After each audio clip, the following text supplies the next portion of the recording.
Hi again, it's Mark from simplifyinglife.com.au, and today I'd like to share some thoughts with you on what to do when you're in the middle of an anxiety attack. Now, many people suffer from anxiety attacks, either minor or severe ones. We all get anxious every now and then, but most people don't get them as severe as some people do. That it really can be a debilitating experience. There's not a lot, strangely enough, that you can do while you're in the middle of an anxiety attack, even though there's a couple, and I'll talk about that. It's all to do with the fight flight system that pretty much governs our body and our brain. Again, popular science, I'm missing a lot of nuances here, but our sympathetic nervous system that kicks in when we feel threatened pretty much has control of the situation when we do feel threatened. There's not a lot that we can do to control that. We all know the feeling. Your heart rate goes up, your breathing becomes shallow, you might start to sweat, you might start to shake, you feel a bit queasy in your stomach, your eyes actually go bigger because now you have to look at everything and make sure you see everything. There's blood rushing everywhere where you don't expect it.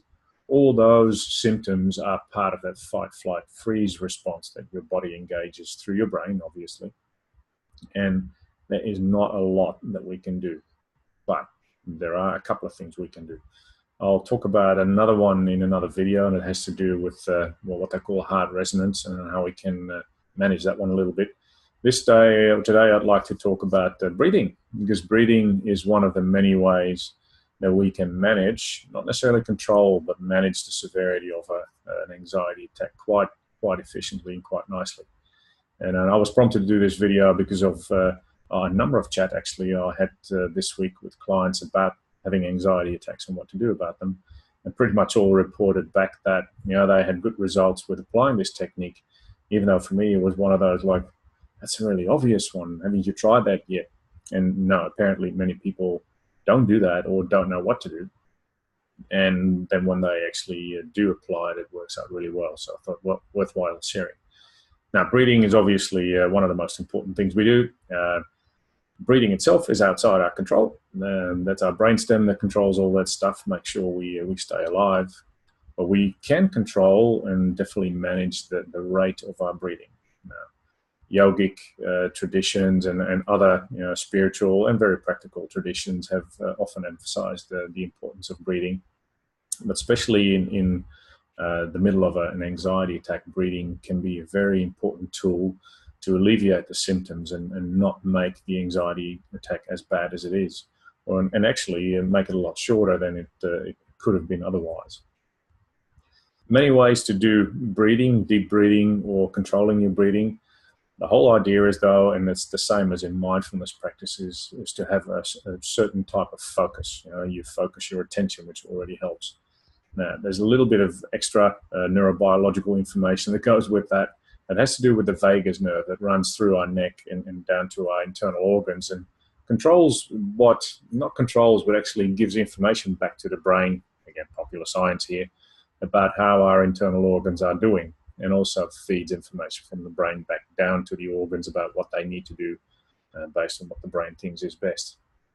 Breathing stimulates that vagus nerve and sort of in a popular way tells it that things are okay if you can do your breathing very consciously and very purposefully.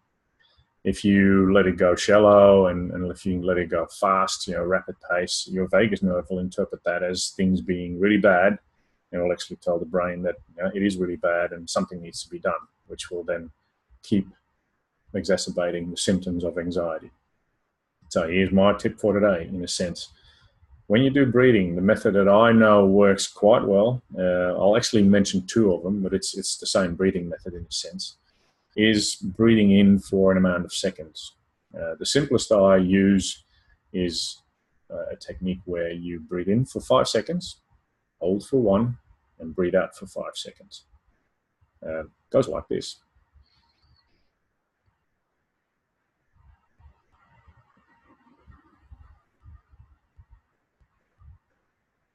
Roughly. That's roughly 5 seconds in, 1 second hold, 5 seconds out. Now, for some people, that's not easy. So if that's the case, well, hey, start off with 3 seconds. 3 seconds in, 1 second hold, 3 seconds out. That is a really good method to start not controlling, but managing the symptoms of an anxiety attack. Because in an anxiety attack or in a panic attack, whatever you want to call it, the urge is to actually keep breathing very shallowly, to very high up in your chest, so with your lungs rather than with your belly, where the breath actually should be coming from and should be going in. So that's one. The other one is one where you call it square breathing. So this is what they call triangular breathing, because you go in a triangle, 5 in, hold, and then back. The other one is more square, where you do the same thing, so 3 or 5 seconds in, but then you also do a 3-second hold or a 5-second hold if you can manage, then a 3 or 5 second out, and then a 3 or 5 second hold yet again. So I won't do that one and won't show it to you, but so let's stick with the 5 seconds. Go 5 seconds in, then you go 5-second hold, 5-second out breath, and a 5-second hold again. Now, what that does, again, and I've said that already, but what the aim is of that exercise is, first of all, it gets a nice bit of oxygen in your system as well, but it allows you to start influencing your vagus nerve in terms of the information that it brings back upstairs to your brain, saying that, look, we are actually doing okay breathing-wise. So there's not a lot of need to keep panicking or keep that fight-flight system going for as long as you think it's necessary. Try it out. It's a really good one for people to, well, as a mindfulness exercise, it's a really good one, because the mindfulness of breath exercise sort of goes along the same line. But if you ever find yourself in an uneasy spot, very restless, or in the middle of a panic or anxiety attack, decide to start to focus on your breathing and do the 3 or 5 seconds in, whichever way you want to do, a triangular one or a square one, doesn't really matter. But focus on your breathing. I promise you, because that's just science, just saying so, and experience showing me, that there will be changes over time. Maybe not necessarily, but you'll start to see differences in the severity of a panic attack or an anxiety attack, and differences in your coping abilities in terms of handling the anxiety attack. The other one, that's the heart resonance exercise. I'll talk about that one a little bit in another video. But those are 2 really good ways to help you get a handle on, in a sense, anxiety. And that's a good thing as far as I'm concerned. Right, that's it. Hope you enjoy the video. Questions, feel free to email me, Mark, M-A-R-C, @simplifyinglife.com.au. You know where to find me on Facebook as well. And enjoy your day. See ya.